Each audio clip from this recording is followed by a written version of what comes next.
Bonjour et bienvenue sur le Rewind. Merci d'être fidèle à ce rendez-vous mensuel. Une petite précision avant de voir ce numéro exceptionnel consacré à Arsenic et à Lino. Il a en effet été enregistré quelques jours avant la mort de Calbo. Calbo qui, comme vous le savez, était la moitié d'Arsenic. Donc c'est à lui qu'on dédie cette émission spéciale. Et merci à Lino d'avoir été avec nous. Le Rewind avec Arsenic, avec Lino, mais toujours en pensée avec Calbo. C'est maintenant.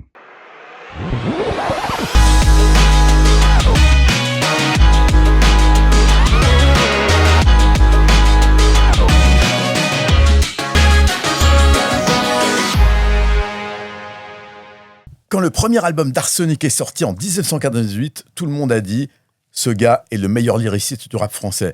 Oui, certes, c'était quand même il y a 28 ans. La différence, c'est que c'est toujours vrai aujourd'hui. Et c'est pour ça qu'on est content d'accueillir sur le Rewind de sonvideo.com Lino, L-I-N-O, la moitié d'Arsenic, l'album solo...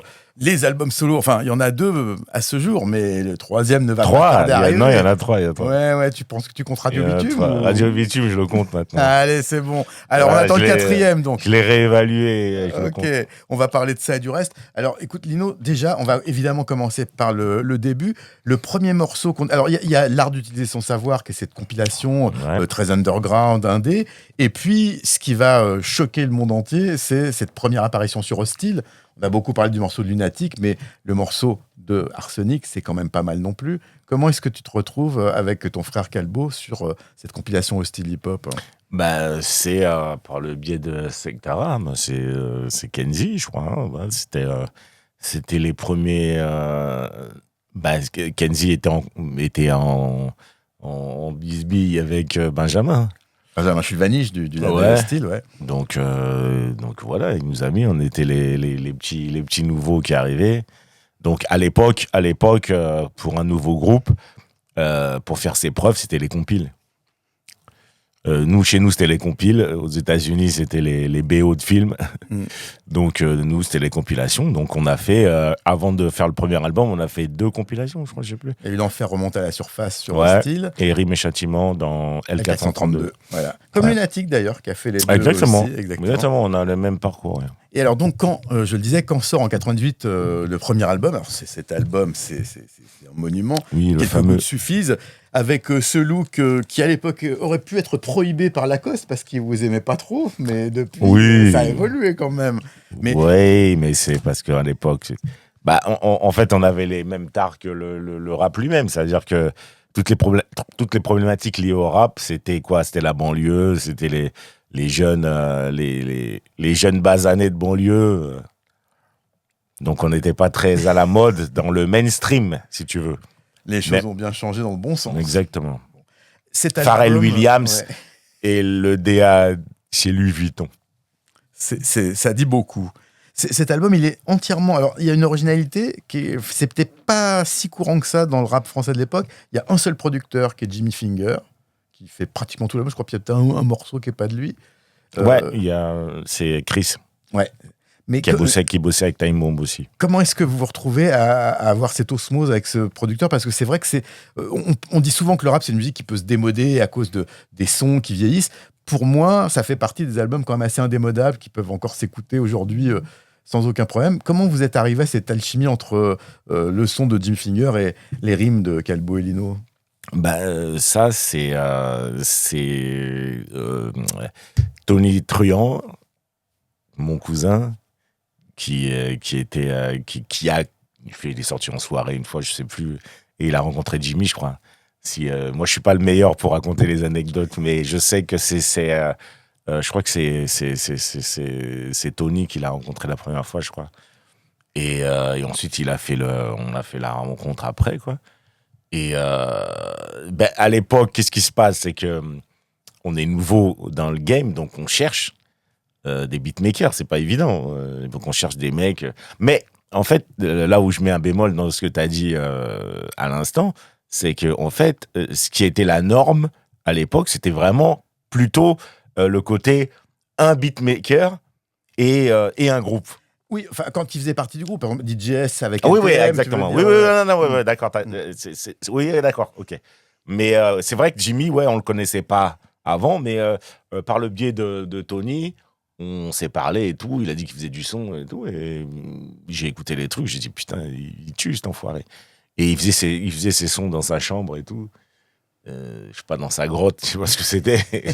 et j'ai trouvé hyper fort. Et puis, j'avais besoin de rien, en fait. Il y avait tout déjà, en fait.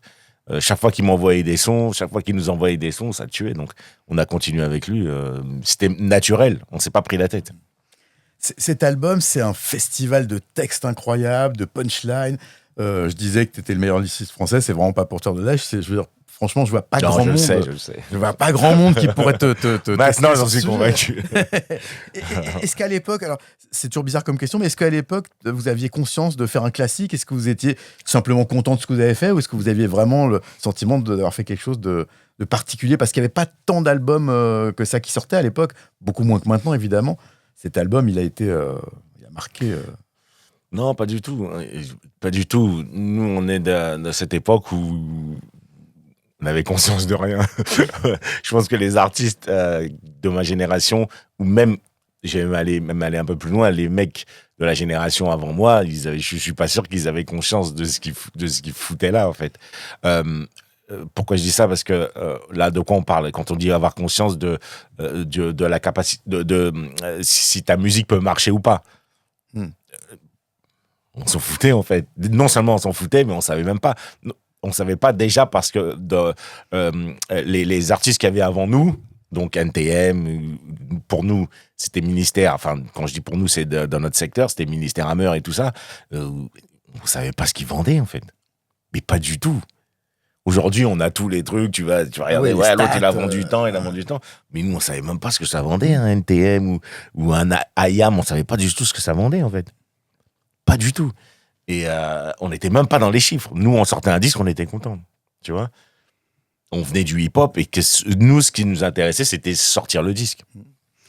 Ce qui est très étonnant, c'est que quand on analyse les paroles de cet album, quand on voit toutes les punchlines, les références, les thèmes, on a l'impression que c'est quand même d'un très haut niveau. Il y a beaucoup un morceau comme Il m'appelle, c'est cette rime que j'adore. On me dit oublier l'esclavage, mais j'ai la haine comme Kassovitz. On ne demande pas aux Juifs d'oublier Auschwitz.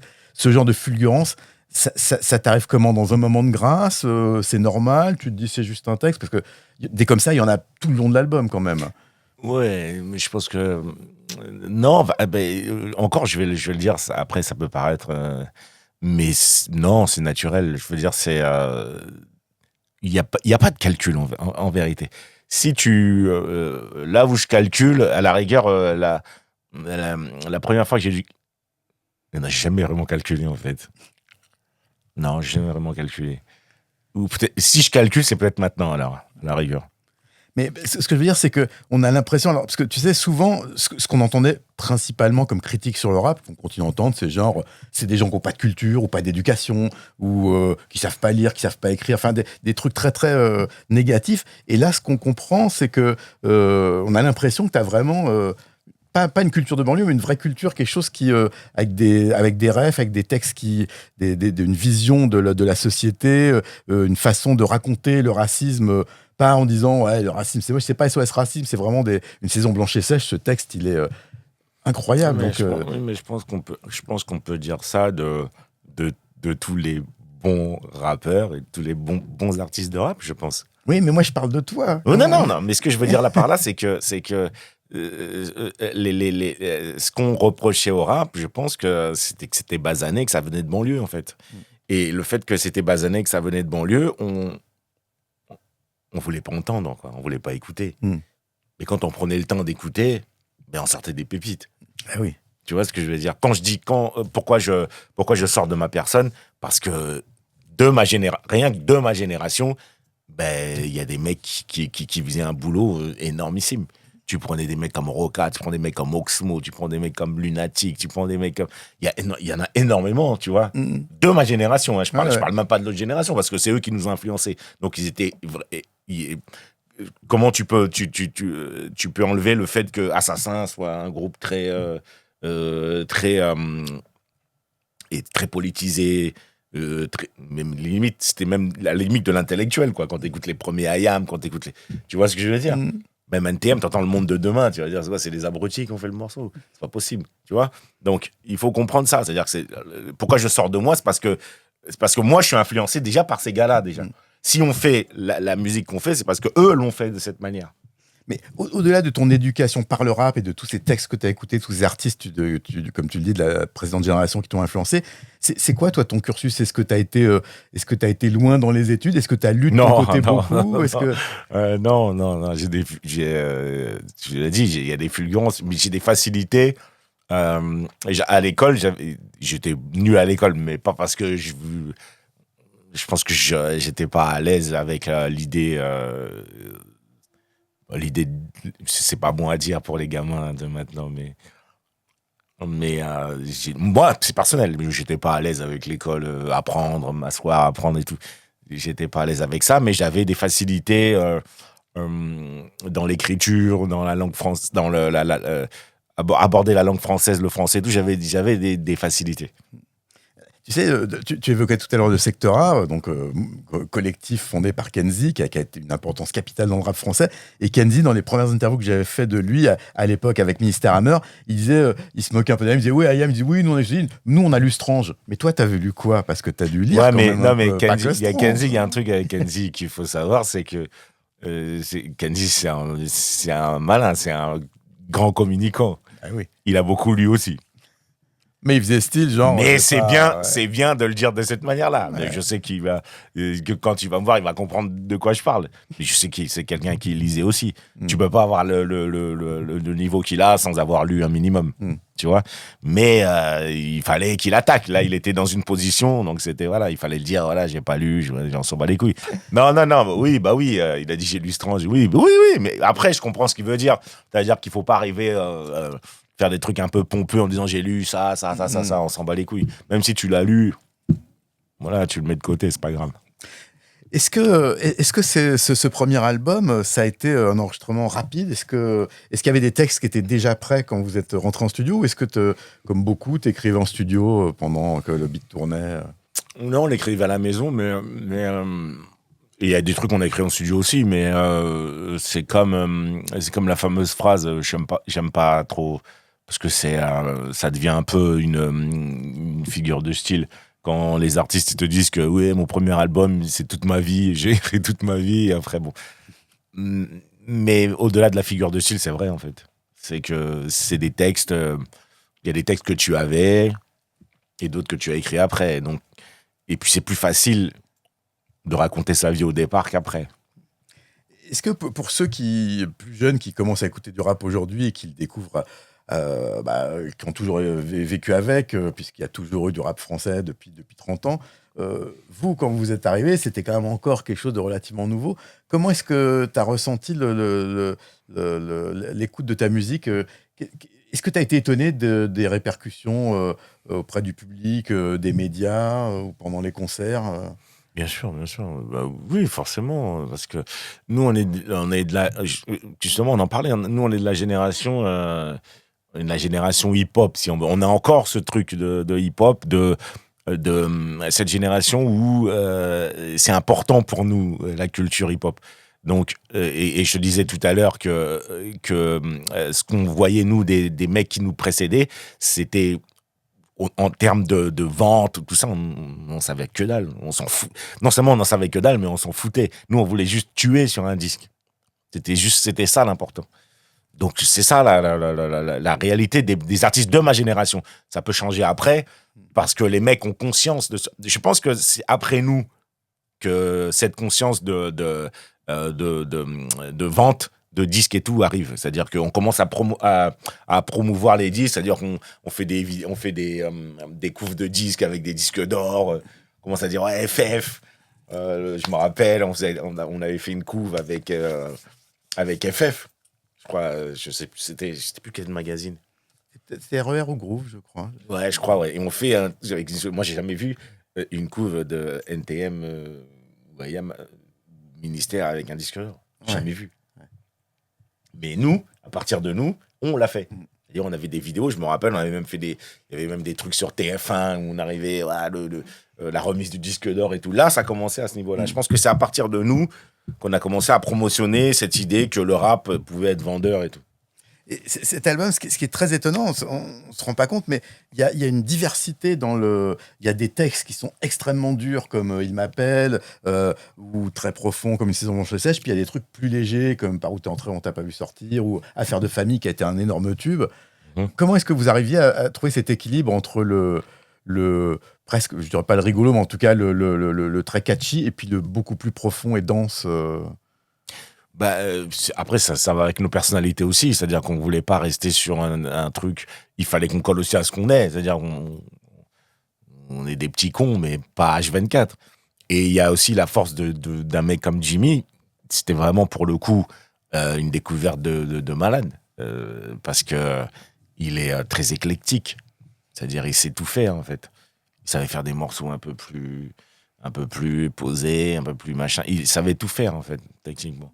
Donc, il y a cette rencontre. Donc, je pense que ça jouait aussi. C'est-à-dire que c'est comme à l'époque, comme je te disais, à l'époque, tous ces groupes de rap qui avaient un beatmaker et il fallait qu'il fasse tout l'album. Tous les albums de Gangstar, c'est Primo. Et c'est très éclectique, tu vois. Donc, Mobb Deep, c'est Avoc.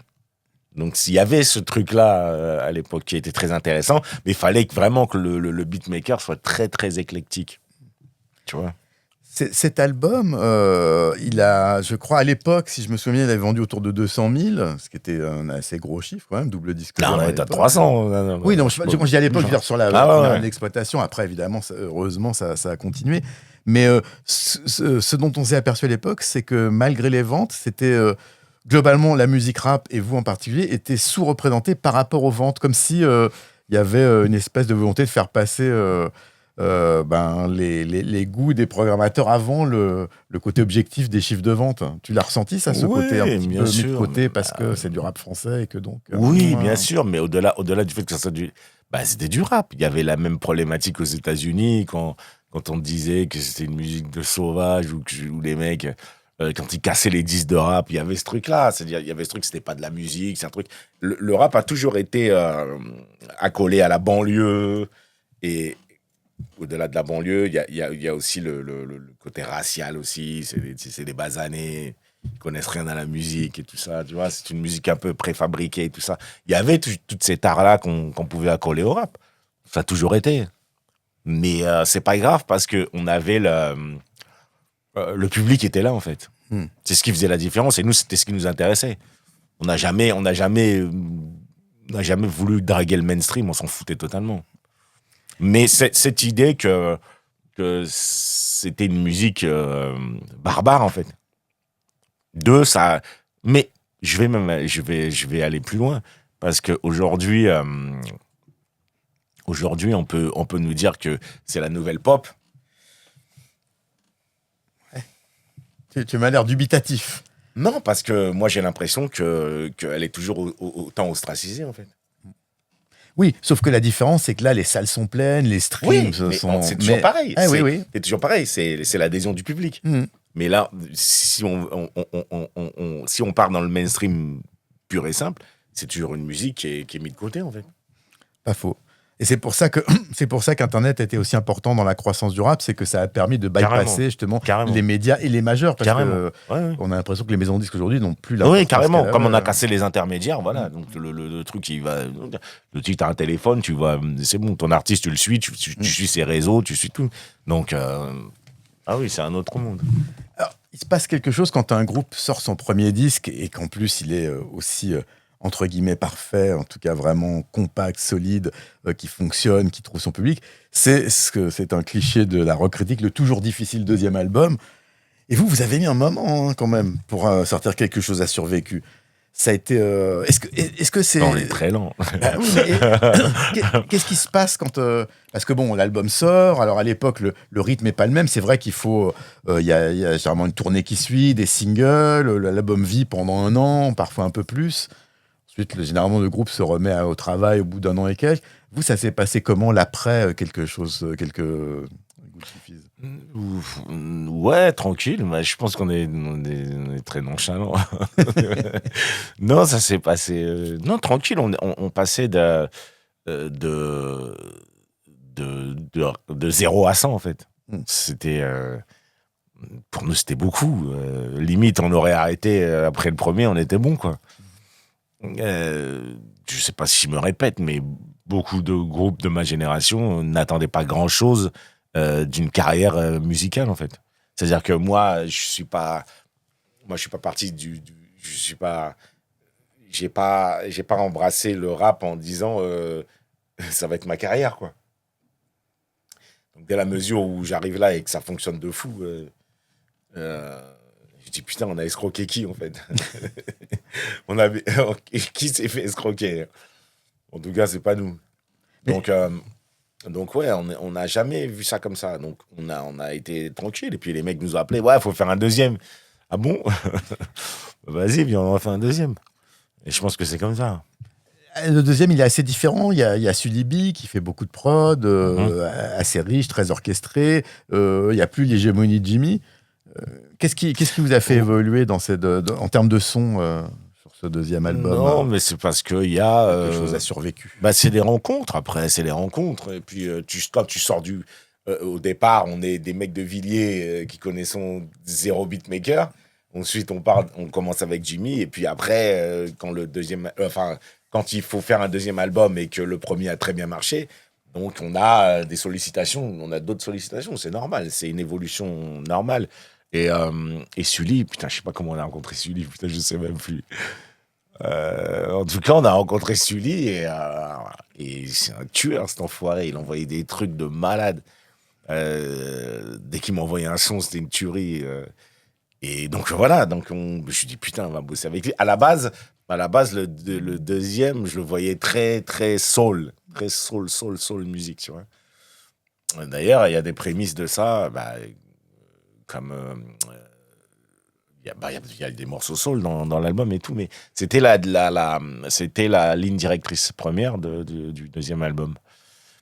Et quand on a rencontré Sully, on a changé de braquet. C'est ça la vraie histoire, en fait. Le problème, c'est qu'il n'y a pas vraiment eu de suite pour Arsenic. C'était après le deuxième album. Enfin, si, il y a eu des trucs, mais bon, ouais, ça va être des compliqué. trucs. Si on en parle là, on en a le temps. Ouais. On a le temps. Non, il y a eu des trucs, on a fait des trucs et tout, mais il y a eu des divergences sur plein de choses et tout, mais c'est vrai, oui, c'est vrai que ça peut être, ça peut être très étonnant pour un groupe qui était successful, parce que ça a bien marché sur les deux premiers albums. Mais non, on est atypique. On est atypique, c'est ça. Moi, j'aime bien, moi. Alors, pour ceux qui ne le sauraient pas, quand même, Arsenic, c'est un duo, mais c'est deux frères, Galino et Calboni. Comment vous fonctionnez à deux? Il a sorti les états civils. C'est ouf.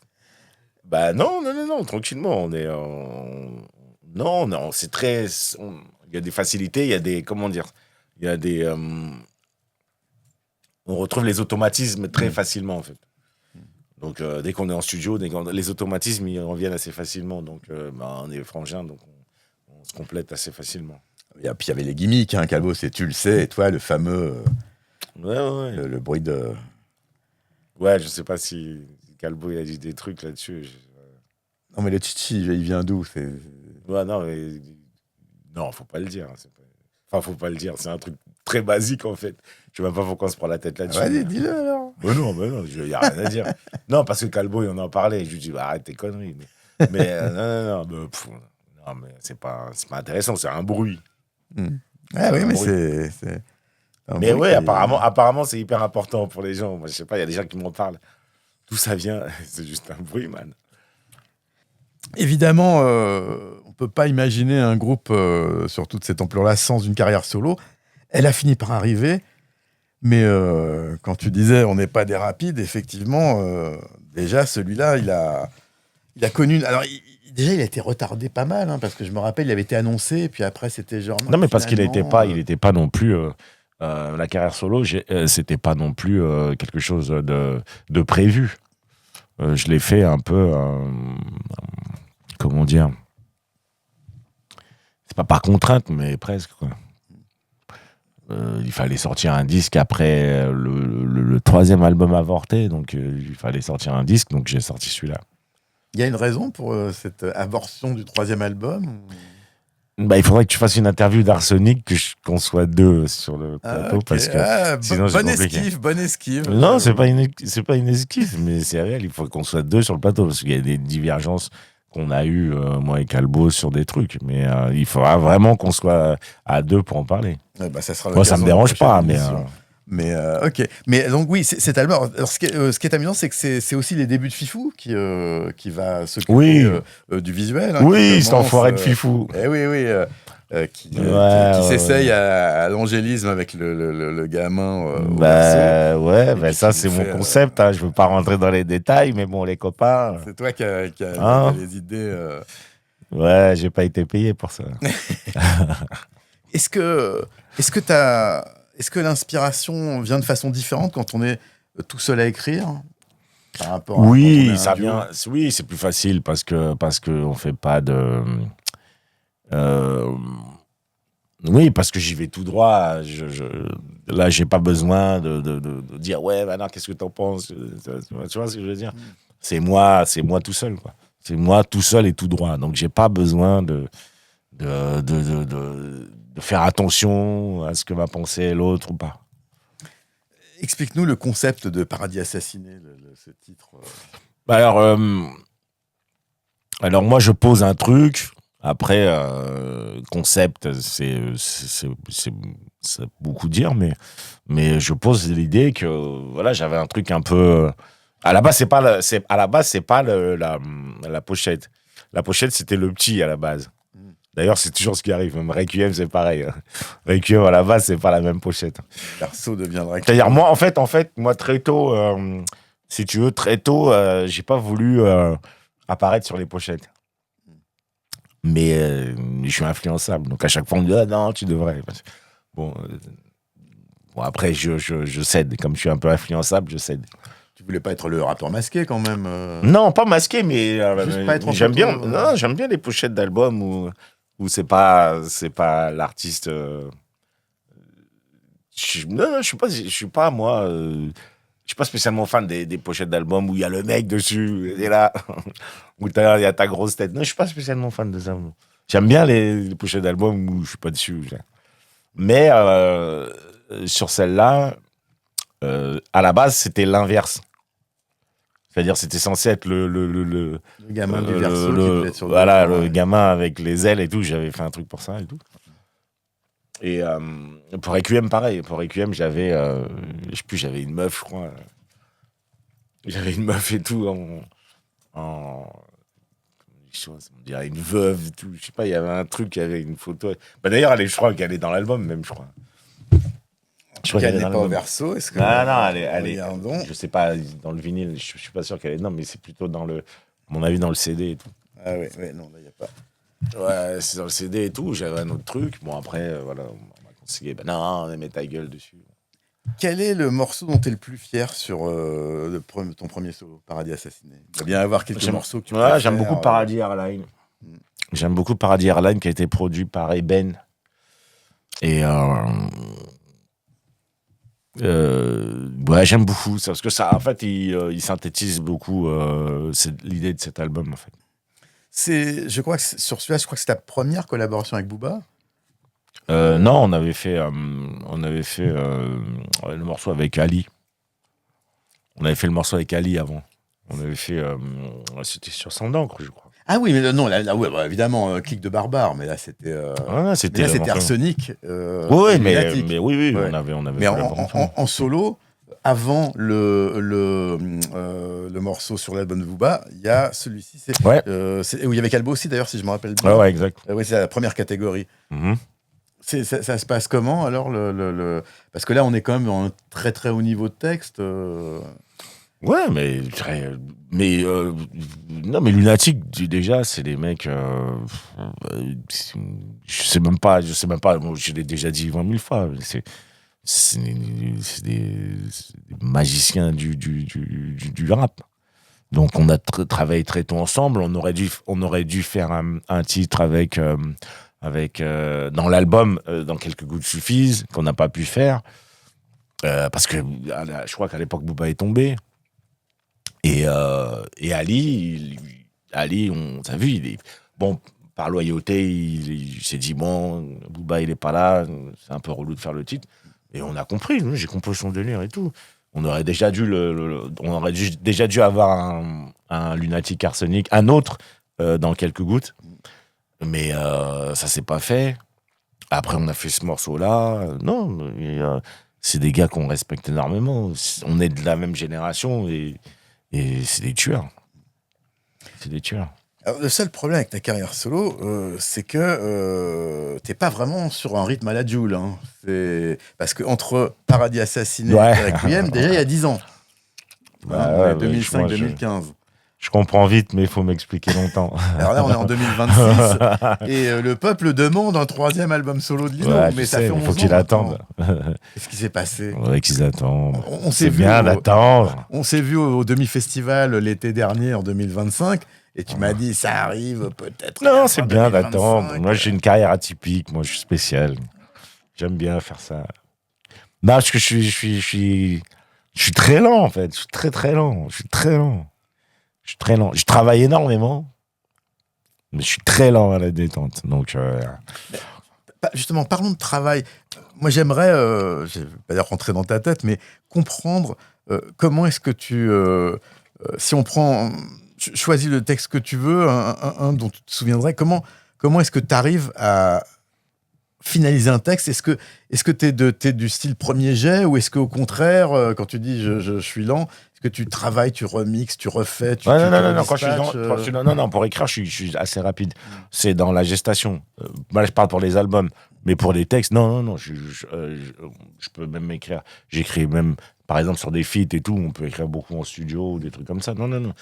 Pour l'écriture, je suis assez rapide. C'est dans la gestation d'un projet que je peux être assez lent. Mais si tu devais me raconter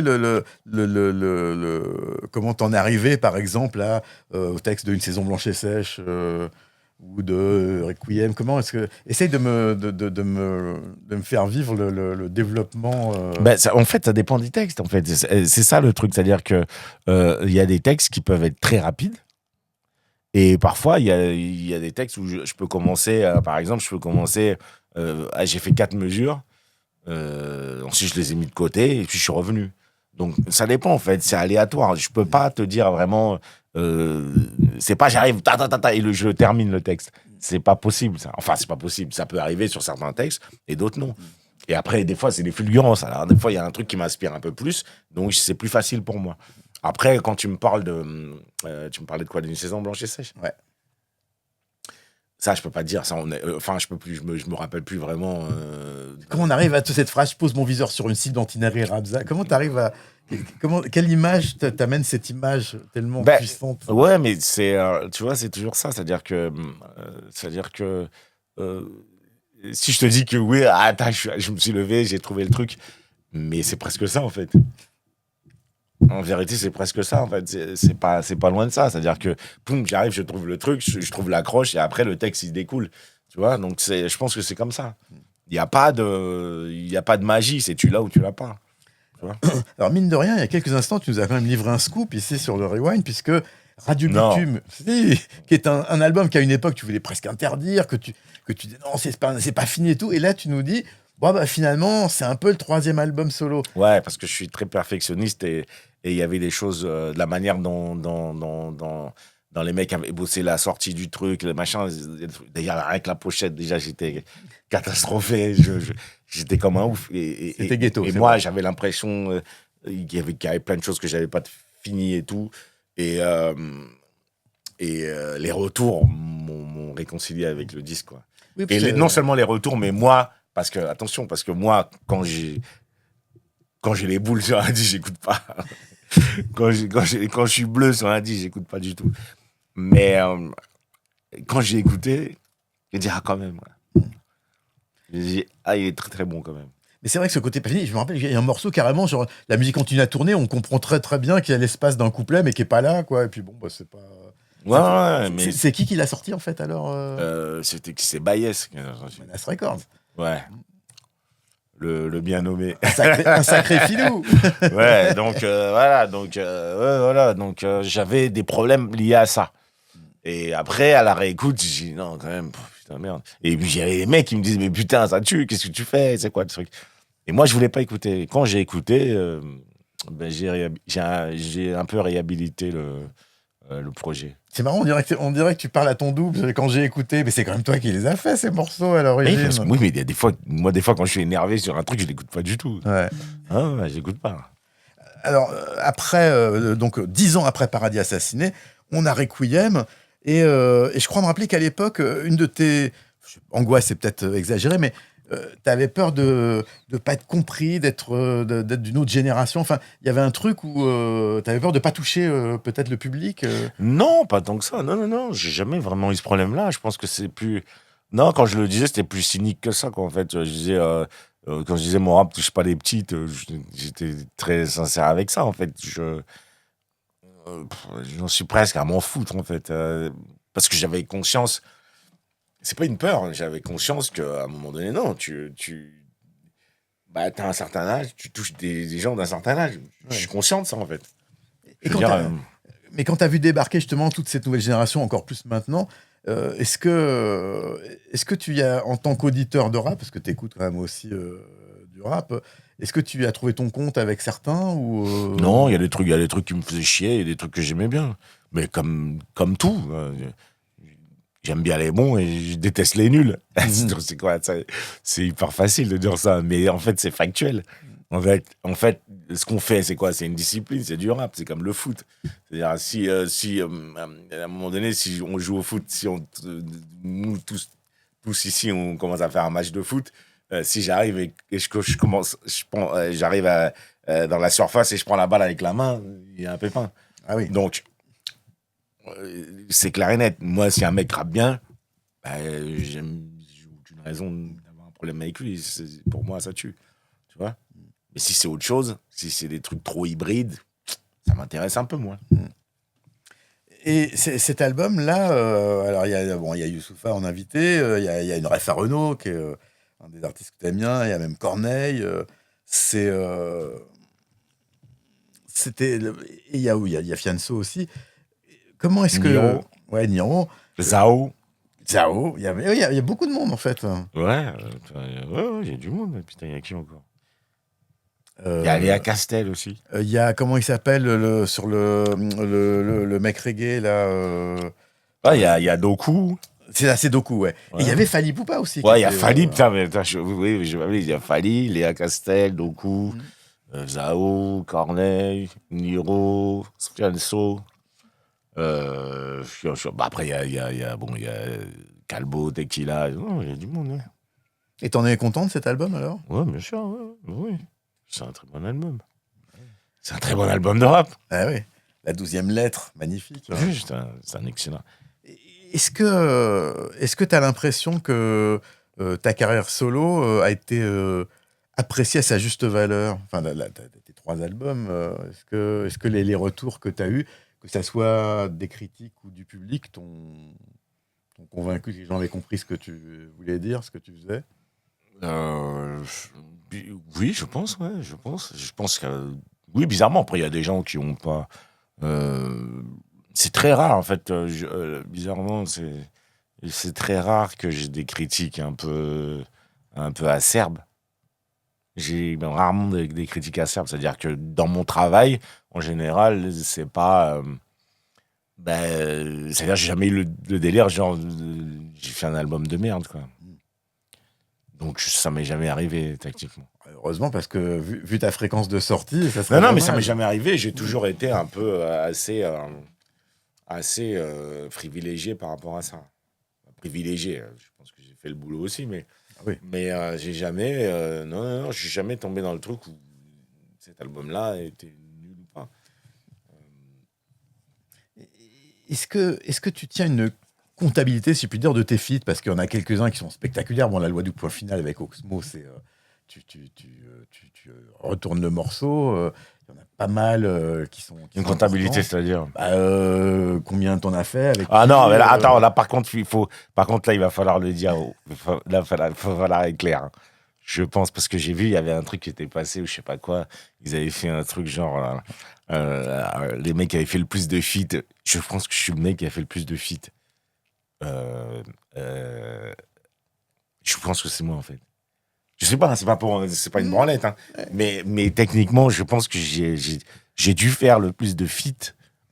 Je pense que c'est moi. Je dois avoir je sais pas si aujourd'hui on peut faire le ratio, parce qu'en plus, non seulement on peut pas faire vraiment le ratio, parce qu'il y a des mecs. Autant j'ai bossé avec des mecs hyper en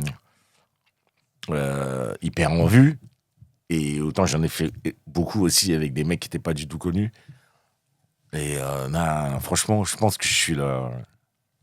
Je pense que j'ai la palme. Faudrait vérifier, mais je pense que c'est moi. Lesquels t'ont le plus marqué alors? Dis-moi un petit peu là où tu t'es vraiment senti genre. Non, mais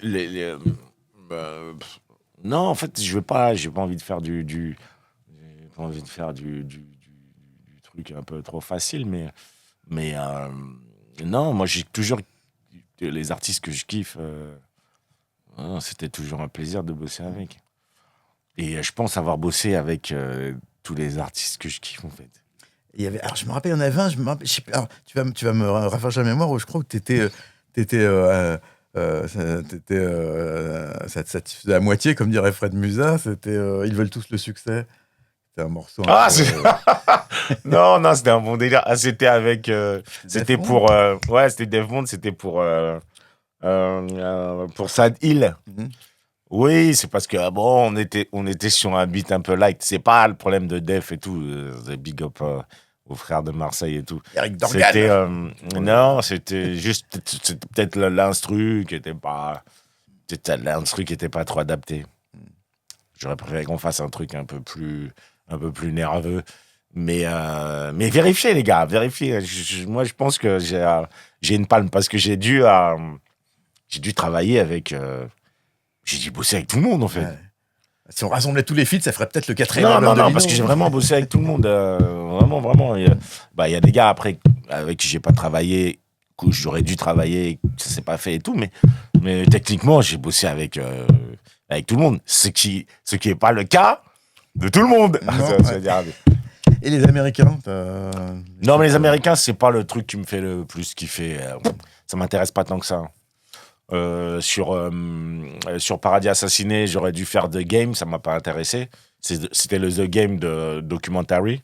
Pas mal quand même. Ouais, mais bon, je m'en foutais. Je veux dire, tu m'emmènes The Game, ouais, c'est The Game, alors je m'en fous. Par contre, quand j'ai fait Paris Smith de EPMD, j'étais comme un dingue.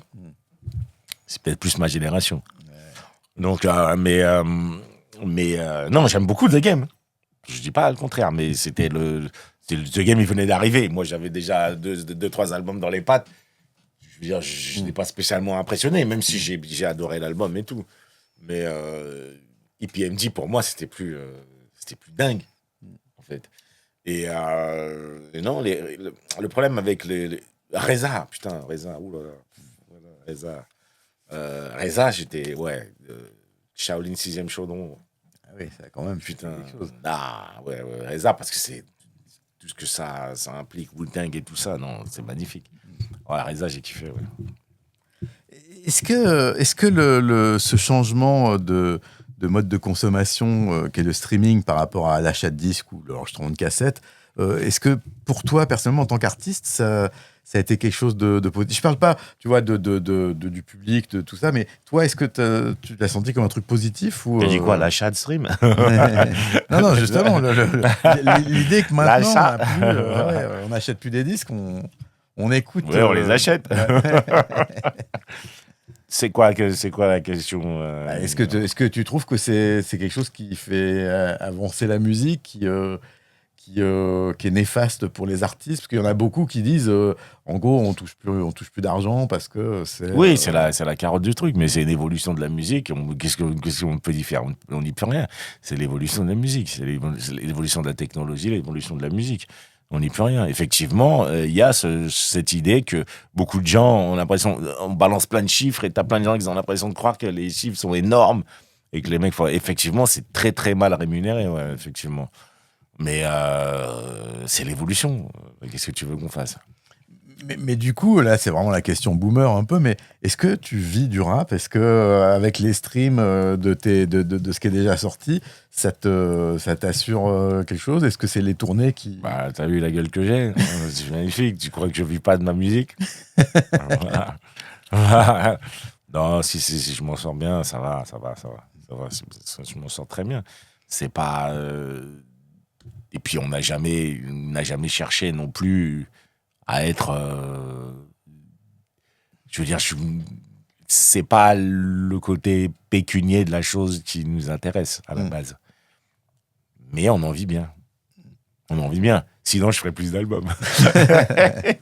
Est-ce que tu regrettes le Sectora, cette entité? Parce que c'est vrai que plein de gens se disent oui, mais alors pourquoi ça n'a pas été un label? Qu'est-ce que ça voulait dire? En tout cas, ce qui est sûr, c'est que Sarcellite Music, vous étiez les premiers artistes, tu l'as dit tout à l'heure. Est-ce que tu regrettes ce côté collectif que représentait le Sectora, Kenzie? Oui, après, oui, il y a ce côté où regretter, je sais pas, parce qu'en fait, on est toujours en contact et on a toujours le même relationnel qu'avant. Et peut-être même on s'entend peut-être même mieux aujourd'hui qu'avant, en fait. Parce qu'avec le recul et tout, et les rapports qu'on a aujourd'hui, avec l'âge qu'on a, je pense que on est même plus raccord aujourd'hui qu'avant. Où c'était plus l'autre il arrive là, tu colles lui là. Aujourd'hui, on a un rapport 2 fois plus fraternel aujourd'hui. Mais c'est vrai que, je sais pas, quand tu parles de quoi? De l'impact que ça a eu quand c'est arrivé? Oui, et puis du côté collectif qu'il y avait, ce côté, tu vois, il y avait Passy, il y avait Stomy, il y avait MC Yannick, il y avait Gynéco, il y avait Arsenic, il y avait... Ouais. C'était une émulation quand même, avec des collaborations bien sûr. Qui se faisaient. Bien sûr, mais aujourd'hui, si je veux être honnête, on peut le refaire là. Mais c'est pas le même impact, effectivement. Ça n'a pas le même impact que quand on est arrivé, où tout le monde avait était à son prime et tout. Mais aujourd'hui, on peut aisément te le faire. Mais est-ce que ça n'aura pas le même impact, si tu veux? Mais non, j'ai pas de regrets. Je pense que déjà avoir des regrets, ça sert à rien. C'est une époque. Pas le temps pour les regrets, comme disait l'autre. Bah, exactement. Les grands poètes de chez nous. Big up, lunatique. Et non, ça sert à rien d'avoir des regrets. C'était une époque et c'était magnifique. C'est magnifique. Est-ce qu'il y a dans les rappeurs apparus ces dernières années des qui t'ont donné envie de collaborer ou de faire des choses avec, que ce soit des Big Flo et Oli ou des Vald ou ouais, mais je connais tous ces enfoirés. On se connaît tous. Bien sûr, il y a des trucs. J'ai fait des. Je connais tous ces gars. On peut bosser. Moi, tu m'as dit Big Flo et Oli, il y a des mecs, après même plus récents, il y a des mecs comme Zequin et tout. Tu vois, il y a plein d'artistes que j'aime beaucoup, ouais, bien sûr. Bien sûr. Est-ce que ça t'arrive parfois d'avoir ce côté, tu sais, parce que des fois ça peut être un peu gênant, tu sais, des gens qui viennent te voir, genre ouais, vous êtes Lino, le plus grand rappeur français, il y a des fois où t'as un truc où tu te dis, non, ah, je kiffe. Bah, c'est bien, voilà. Pourquoi je serais... C'est magnifique. C'est magnifique. Nous fume des cancres. quand les mecs ils arrivent et que tu dis, bah, c'est magnifique, pourquoi j'aurais un problème avec ça? C'est beau. Comme dirait mon ami fumeur Boris Bergman, nous sommes ce que nous fûmes. Bah, exactement. Ben, voilà, c'est beau. C'est beau. Moi, j'aime beaucoup. C'est la force de ce qu'on fait, quoi. C'est-à-dire que nous, on est tributaire du regard de l'autre, enfin du regard de l'autre, de l'appréciation de l'autre, si tu veux. C'est-à-dire que si on nous aime, c'est magnifique. En vérité, c'est ça qu'on cherche. En vérité, qu'on cherche. On le fait, mais c'est-à-dire je me lève pas du matin en disant j'ai envie qu'on m'aime. Mais forcément, si je fais ce que je fais et que je sors un truc et tout le monde dit c'est pété, c'est tout naze, tu vas pas être content. Bah, ça me posait un léger problème. Ouais. Est-ce que tu peux nous dire, voilà, là, qu'est-ce que c'était ton dernier passage en studio ou en home studio et pour quel type de musique tu y étais? Bah, là, tout de suite, le plus récent de le plus récent. Le plus récent, c'est pour moi. Après, je fais encore des feats et tout. J'ai des feats qui vont arriver et tout. Je peux pas en parler tout de suite, mais j'ai des feats, j'ai encore des feats là qui vont arriver, mais et que j'ai déjà fait aussi. Mais non, là, le dernier, c'est pour moi, ouais, c'est pour le prochain album. Ouais, c'est pour le prochain. Le 4e. Ouais, le troisième, 4e, parce que j'ai mis. ouais. Je me demande si je vais pas. Il faut que je vois si je vais pas ressortir Radio Bitume. Une director's cut. Pas mal. Je vais faire la Snyder cut de Radio Bitume. Et dans les deux grosses surprises des dernières années, ceux qui ont retourné le game, PNL et Jul, ça te parle Bah, j'ai bossé avec Jul. On a fait son projet. C'était quoi? C'était classico organisé. Ouais. Sur un titre avec Jul. Je crois qu'il y a SCH, il y a Soprano. Il y a encore RDK aussi. Ouais, bon, j'ai Calbo aussi, je crois aussi. Non. Moi, j'ai pas de problème avec ça, les gars. Moi, je suis content quand les petits frères ils font leur truc. C'est important. Ils font leur truc. Après, il y a des appréciations. On va dire, j'aime pas. Mais moi, c'est pas mon boulot, moi. Moi, mon boulot, c'est pas ça. Alors, C'est votre travail à vous. Oui. C'est à vous de faire une appréciation de la musique. C'est pas la mienne. Une dernière question. Alors, je sais pas si c'est la question qui fâche, pas forcément, mais ça m'intrigue. Alors, je pense que, comme tout le monde, tu as entendu parler, peut-être tu as lu le livre L'Empire sur. Ah non, j'ai pas lu. Tu l'as mais pas j'ai lu. entendu parler de ça. Parce que ce qui est étonnant, c'est qu'il n'y a pas un rappeur à ce jour qui a réagi. Mais ouais, mais faut m'expliquer c'est quoi ce truc-là. Parce que c'est quoi ce truc? C'est une commande, machin, c'est quoi? Non, c'est des journalistes d'investigation qui vont voir ce qui se passe avec Maes, avec Jul, avec SCH et qui racontent des histoires de celles qu'on n'entend pas dans les interviews classiques et sourcées avec des témoins. Mais c'est quoi le but de ce truc, en fait? C'est de montrer les liens entre le rap et un univers plus sombre. C'est de la branlette. C'est des mecs qui veulent. C'est fatigant, leur truc. Et c'est quoi le truc? Je sens que tu vas pas le lire, en tout cas. Non, parce que ça m'intéressait même pas, en fait. Ouais. Moi, il y avait des histoires que j'avais plus ou moins entendues, mais aucun intérêt, quoi. Je veux dire. Et le mec, il arrive. Et c'est quoi qu'est-ce qu'il raconte, en fait? Par exemple, Maes qui fait une cavale après avoir. Il est soupçonné d'avoir commandité des meurtres, après avoir été. Ouais, qu'est-ce qu'il y a à voir avec le rap, en fait? Maes, c'est un rappeur. Donc, d'accord, mais alors, qu'est-ce que ça a à voir avec le rap? Ça, c'est autre chose. Ça n'a pas à voir avec la musique, mais ça a à voir avec ceux qui la font. Mais bon.